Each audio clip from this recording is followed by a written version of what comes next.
नमस्कार साथियों, गौरव ज्ञान धारा में आप सभी का स्वागत है। कक्षा 9 की किताब को आगे बढ़ाते हैं और कक्षा 9 में अपन अध्याय नंबर 4 पढ़ रहे हैं। और जो जिन बच्चों की नियमितता है और कम से कम जो बच्चे नियमित है वो मैं जानता हूं कि 15-20 हजार बच्चे हैं जो 24 घंटे होने से पहले पहले क्लास को देख लेते हैं। तो वो निश्चित रूप से आप बहुत अच्छी अपनी नींव रख रहे हो। और आप लोगों को पता है कि कितनी भी मंजिला इमारत हो, नींव मजबूत हो तो फिर सब कुछ मजबूत है। तो आप इन आरबीएसई की क्लासेस के माध्यम से राजस्थान का कोई भी एग्जाम हो, आपकी नींव मजबूत कर रहे हो और ये होना जरूरी है। आप उन बच्चों में शामिल हो जो बहुत कम बच्चे होते हैं जो अपने आप को डेडिकेटेड रख पाते हैं, अपने लक्ष्य के प्रति झोंक पाते हैं। और जो झोंक लेते हैं ना अपने आप को, निश्चित रूप से सफल होते हैं।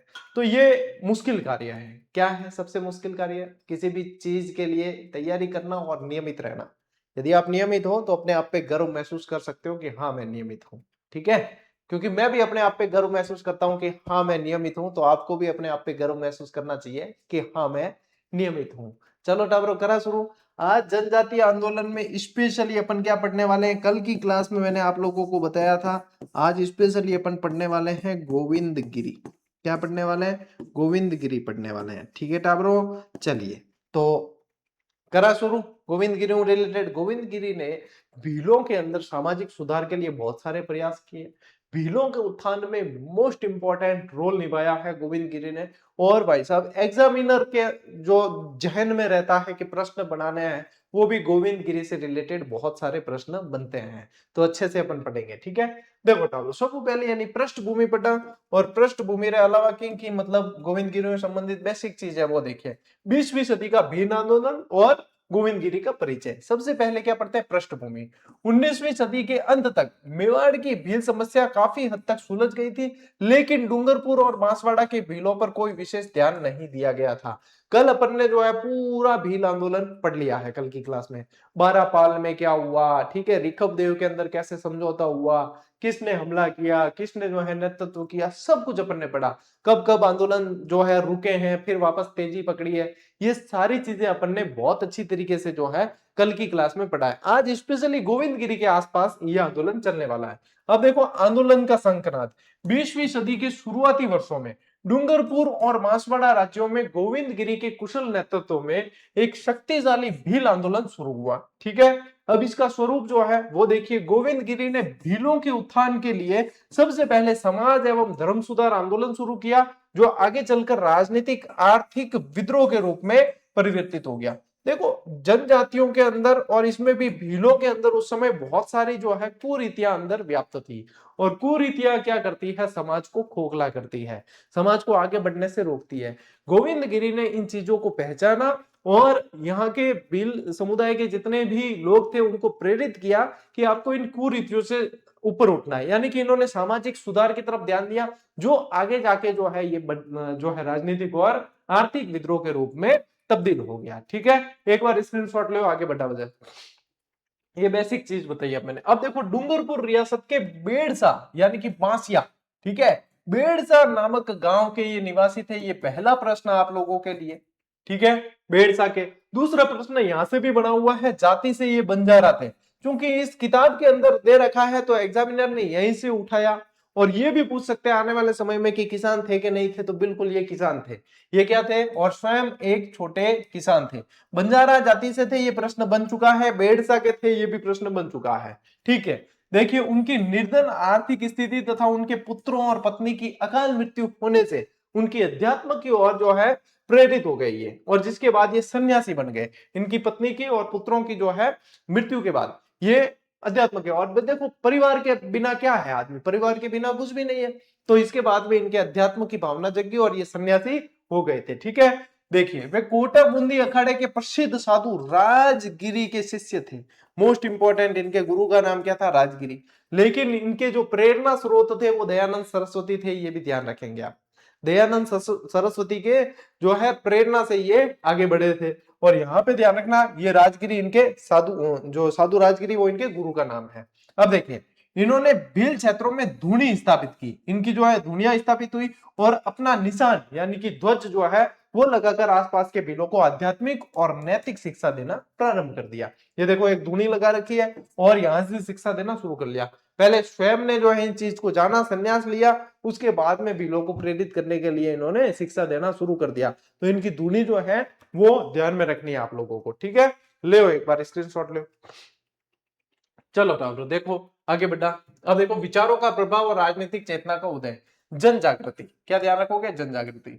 गोविंद गिरी के क्रांतिकारी विचारों ने भीलों को भीतर से झकझोर कर जागृत किया और उन्हें अपनी दयनीय दशा और अधिकारों के लिए जागरूक बनाया, ठीक है। क्योंकि ये स्थिति ऐसी थी, यहाँ पे कुरीतियां ज्यादा थी, स्थिति इनकी सही नहीं थी, तो इनको जो है जागरूक किया है किसने? गोविंद गिरी ने। पराधीनता का एहसास, उनके विचारों ने भीलों को यह सोचने पर मजबूर कर दिया कि वर्तमान शासकों ने जो है उन्हें छल से पराधीन बना रखा है, चाहे राजा हो चाहे अंग्रेज हो। इन्होंने क्या किया हुआ है? उनको बिल्कुल गुलाम की तरह बना रखा है, पराधीन बना रखा है। ये एहसास करवाया गोविंद गिरी ने इन्हें, ठीक है। भूमि के वास्तविक स्वामी कौन है? ये मूल निवासी। यही भीलों को यह एहसास कराया गया कि वे स्वयं इस भूमि के वास्तविक स्वामी और रक्षक हैं, इसलिए धरती पर पुनः उनका ही शासन स्थापित होना चाहिए। यानी कि एक तरीके से मोटिवेट किया, एक तरीके से मोटिवेट किया। मूल निवासी किस लिए कहते हैं? क्योंकि वो वास्तव में वहां के निवासी है, इसलिए जनजाति वाले जितने भी जनजाति में सम्मिलित लोग होते हैं वो मूल निवासी कहलाते हैं। और आपने जब जब मैंने जनजातियां पढ़ाई है आप लोगों को इस चीज का बहुत अच्छे से भान करवाया है, ठीक है। तो ये ध्यान रखेंगे। अंतिम परिणाम, इस वैचारिक जागृति के कारण ये समाज एवं धर्म सुधार आंदोलन धीरे धीरे एक मजबूत आर्थिक और राजनीतिक आंदोलन में तब्दील हो गया। किस तरीके से गोविंद गिरी ने इनको जागृत किया, किस तरीके से बढ़ावा दिया है, वो सारी चीजें जो है इस पुस्तक के माध्यम से और फिर अपनी क्लास के माध्यम से क्लियर होती चली जा रही है, ठीक है। चित्र देखते रहना, साथ साथ चित्रों के अंदर बहुत कुछ छुपा हुआ है जो आप लोगों को ये मैं पढ़ा रहा हूं वो सारा का सारा एहसास करवाएंगे। चित्र एक जीवंत पटकथा के रूप में ये चलेगी सारी सारी चीज। देखो गुजरात में गोविंद गिरी का प्रवास, ईडर राज्य का ऐतिहासिक समझौता 1908-1910, ठीक है। अब देखिए गुजरात प्रस्थान सन 1908। बढ़ते दमन के कारण सन 1908 में गोविंद गिरी ने राजपूताना छोड़ दिया और वर्ष 1910 तक एक साधारण किसान के रूप में गुजरात के सूत और ईडर, ध्यान रखना ये क्षेत्रों के नाम, इन राज्यों के भीलों के बीच काम किया। अब यहाँ पे क्या है? दमनकारी नीति चल रही थी अंग्रेजों की। तब इन्होंने यहां से प्रस्थान किया, कहां? गुजरात की तरफ गए और सूत और रीडर के राज्यों के अंदर वहां पे काम किया है, ठीक है। उन्होंने इन राज्यों के भीलों को वैचारिक रूप से जागृत करके वहां एक बहुत ही शक्तिशाली आदिवासी जन आंदोलन तैयार किया। कहां? गुजरात की बात हो रही है, ठीक है। इन्होंने अपना अंतिम समय भी गुजरात के कमोई में ही गुजारा था। ईडर राज्य के जागीरदार का आत्मसमर्पण, ईडर राज्य के अंतर्गत आने वाले पाल भट्टा क्षेत्र के भील आंदोलन ने इतना उग्र रूप ले लिया कि वहां के स्थानीय जागीरदार को भीलों के सामने झुकना पड़ा, ठीक है। वहां ईडर के जो जागीरदार थे उन्होंने भीलों के सामने आत्मसमर्पण कर दिया, उनको झुकना पड़ा क्योंकि इतना जबरदस्त जो है ये रूप ले चुका था इनका आंदोलन, ठीक है। चलिए पाल भट्टा क्षेत्र है ये ध्यान रखना, स्क्रीनशॉट लीजिए, आगे बढ़ते हैं, ठीक है। फिर देखिए ऐतिहासिक समझौता 24 फरवरी 1910। 24 फरवरी 1910 को जागीरदार और भीलों के बीच एक औपचारिक समझौता हुआ जिसमें क्या शर्तें रखी गई? इस ऐतिहासिक समझौते के अंतर्गत कुल 21 शर्तें रखी गई। कितनी शर्तें हैं? ध्यान रखना 21 शर्तें। देखो एक से लगा के और 21 तक 21 शर्तें थी। समझौता हो रहा है, ऊपर देख लीजिए, ठीक है। जो पूरी तरीके से भीलों के अधिकारों और रियायतों के संबंध रखती थी। आंदोलन की बड़ी सफलता थी ये। इस समझौते ने राजस्थान और गुजरात दोनों क्षेत्रों के भीलों में सामंती शोषण के विरुद्ध डटकर लड़ने का एक नया उत्साह भर दिया और इसे गोविंद गिरी के आंदोलन की पहली बड़ी व्यवहारिक सफलता मानी जा सकती है, ठीक है। इनको इसको माना जा सकता है। यानी कि ईडर वाला जो समझौता हुआ, ईडर के जागीरदार ने जो आत्मसमर्पण किया उसके बाद में 21 सूत्री समझौता हुआ है, वो एक तरीके से गोविंद गिरी के द्वारा चलाई गई प्रेरणा का पहला जो है सफलता माना जा सकता है, इसे पहली सफलता माना जा सकता है, ठीक है। ले बेटा स्क्रीनशॉट ले, ठीक है। बेड़सा वापसी, पंत का पुनर्गठन और समानांतर सरकार।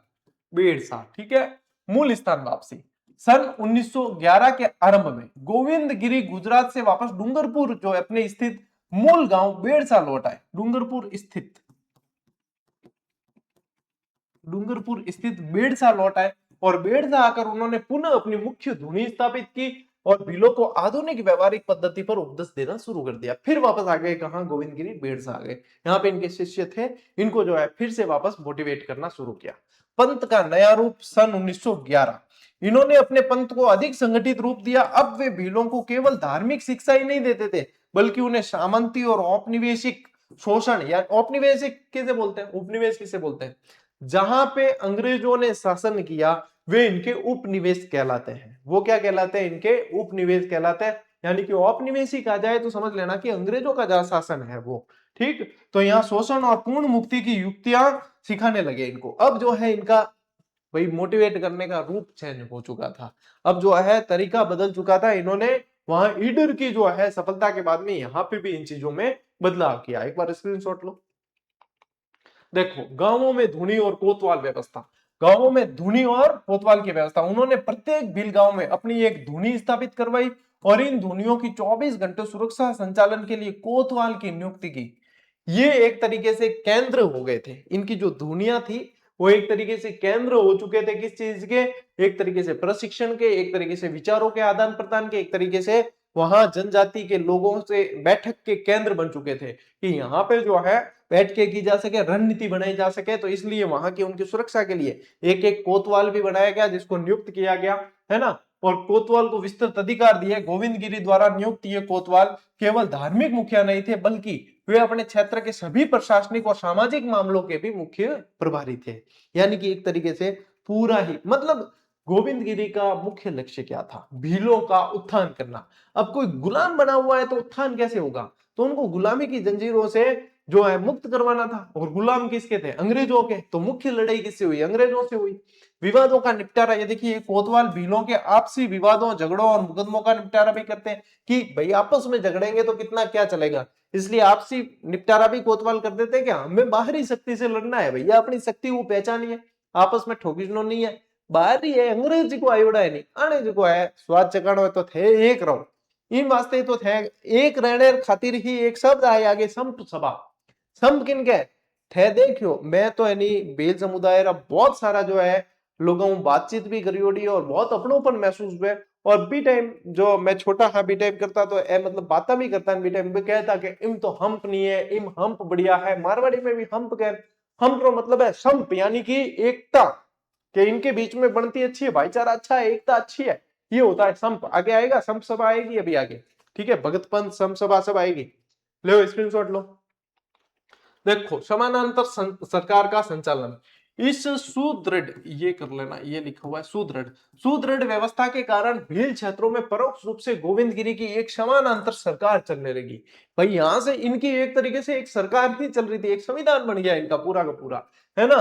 फिर देखिए भीलों की इस समानांतर व्यवस्था और बढ़ती शक्ति को देखकर दूसरी ओर राजाओं और जागीरदारों द्वारा गोविंद गिरी के शिष्यों का शारीरिक और मानसिक उत्पीड़न और अधिक तेज कर दिया गया। अब क्या हुआ, अंग्रेजों ने और रियासती जो शासक थे वो इनके जो शिष्य थे उनका उत्पीड़न और भी तेज कर दिया। कहते हैं भाई तुम्हारा जो मुखिया सरकार चला रहा है, एक तरह की संविधान चला रहा है, तो इनको जो है परेशान करना और शुरू कर दिया था इन्होंने, ठीक है। देखो पूरी स्टोरी आप लोगों को मैं स्टेप बाय स्टेप बता रहा हूं, समझा रहा हूं, और इन चित्रों को देखते रहना, इनमें जो है सारी चीज समझ में आ जाएगी आप लोगों को, ठीक है। ले स्क्रीनशॉट, देखो आंदोलन का प्रसार, गोविंद गिरी की गिरफ्तारी और भील राज की योजना। गोविंद गिरी की सभी सामाजिक और धार्मिक गतिविधियों का मुख्य केंद्र क्या था, बेड़सा गांव था, ठीक है। बेड़सा में ईडर, सूंत, बांसवाड़ा, डूंगरपुर राज्यों तथा मुंबई सरकार के अधीन आने वाले पंचमहल और खेड़ा जिलों के भील बड़ी संख्या में जुटने लगे। मोस्ट इंपॉर्टेंट ये लाइन्स है, कहां से भील आए थे पूछा जा सकता है, यूं पूछ सकते हैं कि कहां से नहीं आए या कहां से आए। तो देखो एक बार फिर से ईडर, सूंत, बांसवाड़ा, डूंगरपुर और बंबई सरकार के अंदर आते थे पंचमहल और खेड़ा, ठीक है। पंचमहल और खेड़ा थे गुजरात के अंदर के खेड़ा और ये, लेकिन उस समय बंबई सरकार के अधीन आ जाते थे, ठीक है। और जो ईडर और सूंत है वो गुजरात के अंतर्गत ही थे, बांसवाड़ा और डूंगरपुर राजस्थान के अंतर्गत। देखिए इस जन आंदोलन का व्यापक प्रभाव संपूर्ण दक्षिणी राजस्थान के राज्यों और गुजरात के भील क्षेत्रों तक पूरी तरह फैल गया था, ठीक है। गुजरात के भील क्षेत्र, राजस्थान के और मुंबई सरकार के अधीन आ रहे थे, वहां तक ये चीजें पूरी तरीके से अब फैल चुकी थी, ठीक है भाई साहब। ले स्क्रीनशॉट लियो एक बार। आगे बढ़ते हैं। प्रथम गिरफ्तारी अप्रैल 1913, अप्रैल 1913 की बात है। गोविंदगिरी के बढ़ते प्रभाव से डरी डूंगरपुर जो पुलिस है उसने अप्रैल 1913 में उन्हें गिरफ्तार कर लिया। पुलिस वाले डर गए थे, गोविंदगिरी को गिरफ्तार किया। अब यहाँ पे आप लोग देखो कि चित्र थोड़े से रंगीन हुए, है ना। मैंने थोड़ा सा फिर और एक्सपेरिमेंट किया कि थोड़ा सा चित्रों में और जान डाली जाए, तो यहाँ पे और भी देखो अब यूं बिल्कुल नहीं लगे कि अरे यार जबरदस्त मजा आ गया। जब मेरे आ स्लाइड तैयार हुई तो मैंने खुद नहीं आनंद आया कि हा अब लगा कि हाँ आनंद आया। तो फिर नेक्स्ट क्लास की स्लाइड है वो मैंने ज्यादातर जो है इस तरीके से बनाने की कोशिश की है कि चित्रों में भी जान डाल दी जाए, ठीक है। क्योंकि देखो अंबुजा सीमेंट तो नहीं है अपने पास में, लेकिन अपने पास में वो कंटेंट है कि ये जान डालने वाला कंटेंट है। कहते हैं ना अंबुजा सीमेंट में जान है, कह सको सीजीडी के कंटेंट में जान, ठीक है, या कह सको। पुलिस ने उनका सारा सामान जब्त कर लिया और उन्हें अपना धार्मिक पंथ छोड़ने के लिए गंभीर रूप से धमकाया। देखो ले गए यहाँ पे, है ना, यहाँ पे ले जाके और देखो धमका रहा है पुलिस वाला कि ये जो है आपको ये गतिविधियां छोड़नी पड़ेगी, ऐसे कर देंगे वैसे कर देंगे। गोविंदगिरी को किस चीज का डर है? जिसने अपना परिवार ही खो दिया तो वो क्या है डर? सन्यासी को कैसा डर है? कोई डर नहीं। देखो भीलराज की योजना, सामंती और औपनिवेशिक सत्ता के इस क्रूर और शोषक व्यवहार ने गोविंदगिरी और उनके शिष्यों को इस गुलामी से पूरी तरह मुक्ति पाने के लिए भीलराज की स्थापना की गुप्त योजना बनाने की ओर प्रेरित किया। अब गोविंदगिरी को लगा भाई साहब अब कौन छड़ा के मने धमकावा, ठीक है। यानी कि अब जो है इन्होंने बुलाए अपने शिष्यों को और अब अपना भील राज्य स्थापित होगा, ठीक है। बहुत हुआ सम्मान, अब तो होगा आमने सामने। तो फिर ये वाली चीज जो है ये भील राज की इन्होंने योजना बनानी शुरू कर दी। ले स्क्रीनशॉट।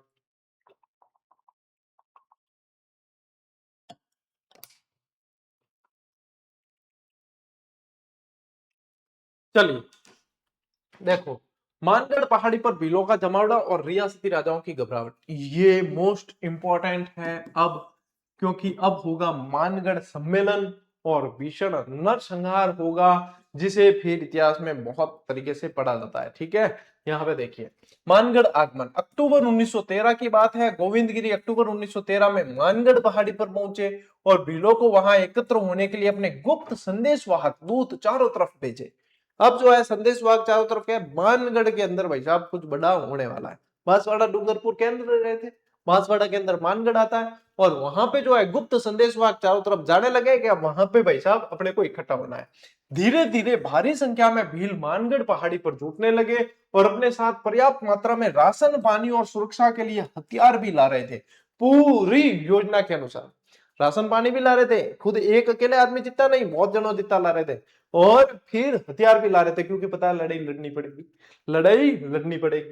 राजाओं की घबराहट देखिए, भीलों की इन बड़ी हुई गतिविधियों से सूत, बांसवाड़ा और डूंगरपुर और ईडर राज्यों के राजाओं को पूरी तरीके से चौकन्ना और भयभीत कर दिया था, डरे हुए थे हम।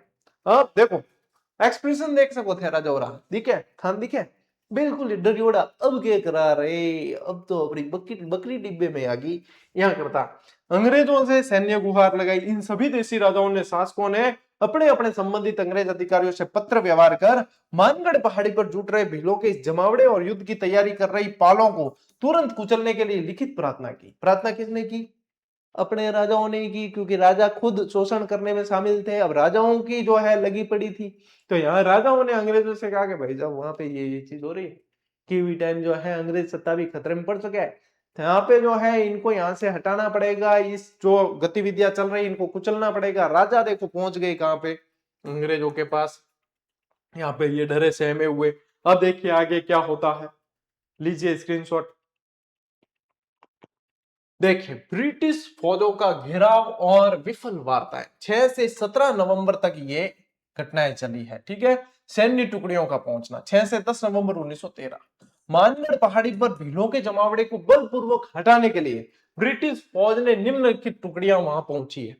अब कौन कौन सी टुकड़ियां पहुंची, ये आने वाला सवाल है भाई साहब, निश्चित सवाल है, इसको बहुत अच्छे से पढ़ लेना। देखिए मेवाड़ भील कोर की 2 कंपनियां पहुंची है, 104 वेलेजली राइफल की 1 कंपनी और 7वीं राजपूत रेजिमेंट की 1 कंपनी। और ये मोस्ट इंपॉर्टेंट और यूनिक प्रश्न एग्जामिनर के लिए, तो एग्जामिनर तो ध्यान दे ही दे, थाने पहला ध्यान देना है। कौन कौन पहुंची है? एमबीसी यानी मेवाड़ भील कोर, इनकी 2 कंपनियां हैं, 104 वेलेस्ली राइफल की एक है, 7वीं राजपूत रेजिमेंट की एक कंपनी है। ये सेनाएं वहां पे अंग्रेजों की पहुंच चुकी थी। सेना के पहुंचने के बाद भीलों और अंग्रेज अधिकारियों के बीच कुछ दौर की बातचीत हुई, वार्ताएं चली है, ठीक है। लेकिन भील अपनी मांगों पर अड़े रहे और वार्ताएं पूरी तरह विफल रही। यह एक्साइटमेंट हो रही है कि मैं अब अगली जो है स्लाइड पे क्या होगा, मतलब पूरा पिक्चराइज हो रहा है ये चीज, है ना, पिक्चराइजेशन है। तो यूं लगता है कि अब सालू के प्यार की अगली कड़ी में क्या होने वाला है। एक वो धारावाहिक का वो जो डायलॉग बोलता था परेश रावल, वैसे जो है यहाँ पे भी ऐसे ही लिखता है। चलिए स्क्रीनशॉट लो। देखो भाई साहब, अब सैन्य आक्रमण 17 नवंबर की वो घड़ी आ चुकी थी जब आमने सामने होंगे। ये विफल वार्ताओं के बाद जो तुरंत बाद 17 नवंबर 1913 को अंग्रेजी फौजों ने मानगढ़ की पहाड़ी पर भीषण चौतरफा आक्रमण कर दिया। अब चारों तरफ से घेर के वहां पे आक्रमण शुरू हो गया, आमने सामने तोप और मशीन गनों का प्रयोग तक किया गया। अंग्रेजी फौजों ने मानगढ़ पहाड़ी के ठीक सामने स्थित दूसरी पहाड़ी पर भारी तोप और मशीन गनें तैनात कर रखी थी, जहां से भीलों के ऊपर निरंतर अंधाधुंध गोला बारूद दागा जाने लगा। अब देखो बिल्कुल समानांतर सामने वाली पहाड़ी पे तोपें स्थापित कर दी और वहां से जो है सीधी यहाँ पे गोलाबारी करने लगे, ठीक है, और मशीन गनें लगा दी सीधी की सीधी, और वहां से जो है ये चलाने लगे। भीलों ने डटकर मुकाबला किया। आधुनिक हथियारों की कमी के बावजूद भीलों ने लगभग 1 घंटे तक ब्रिटिश सेना का पहाड़ी पर बेहद बहादुरी से सफल मुकाबला किया, लेकिन वे आधुनिक युद्ध सामग्री के सामने अधिक समय तक टिक न सके। देखो इनके पास में क्या थे, इनके पास परंपरागत साधन थे, यानी कि तीर कमान, भाले, तलवारें, बर्छी, ठीक है, ये सारी चीजें थी। और उनके पास में कुछ बंदूकें भी थी, इनके पास ज्यादा नहीं, कुछ एक, ठीक है। लेकिन अंग्रेजों के पास में तो सारे के सारे आधुनिक थे, गोला बारूद थे सारा सारा, तो उसके सामने कितना मुकाबला करें। हालांकि इन्होंने अपनी तरफ से पूरा डटकर मुकाबला किया, 1 घंटे तक लड़े हैं इन्होंने, लेकिन फिर भी वहां पे ज्यादा समय तक भी टिक नहीं सके। लिखिए, स्क्रीनशॉट लीजिए।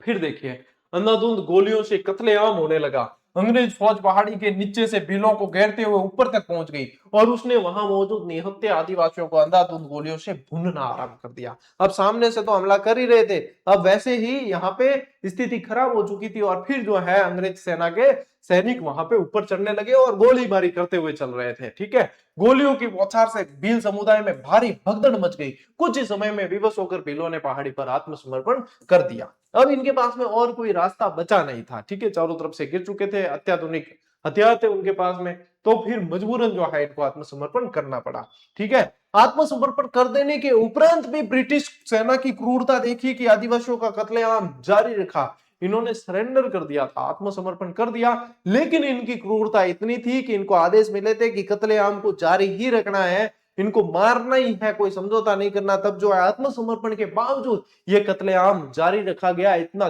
भीषण कत्लेआम हुआ मानगढ़ की उस पहाड़ी पे उस समय। स्क्रीनशॉट लीजिए। फिर देखिए आधिकारिक आंकड़े क्या कहते हैं। अंग्रेजी दस्तावेजों के अनुसार इस भीषण हत्याकांड में कुल 100 भील मारे गए और 900 भीलों को बंदी बना लिया गया। देखो ये निर्लज लीपापोती, देखिए आप, अंग्रेजी दस्तावेज फिर भी क्या करें कि सिर्फ 100 भील मारे गए। वहां पे कत्लेआम इतना खतरनाक किया, हजारों भील मारे गए थे, हैं। और फिर भी यहाँ पे आंकड़ा क्या दिया है कि सिर्फ 100 भील मारे गए और 900 को बंदी बनाया है। और स्थानीय और अन्य ऐतिहासिक साक्ष्यों के अनुसार लगभग 1500 भील पहाड़ी पर शहीद हुए थे और इसे राजस्थान का जलियांवाला बाग हत्याकांड के नाम से जाना जाता है। मोस्ट इंपोर्टेंट है, ठीक है।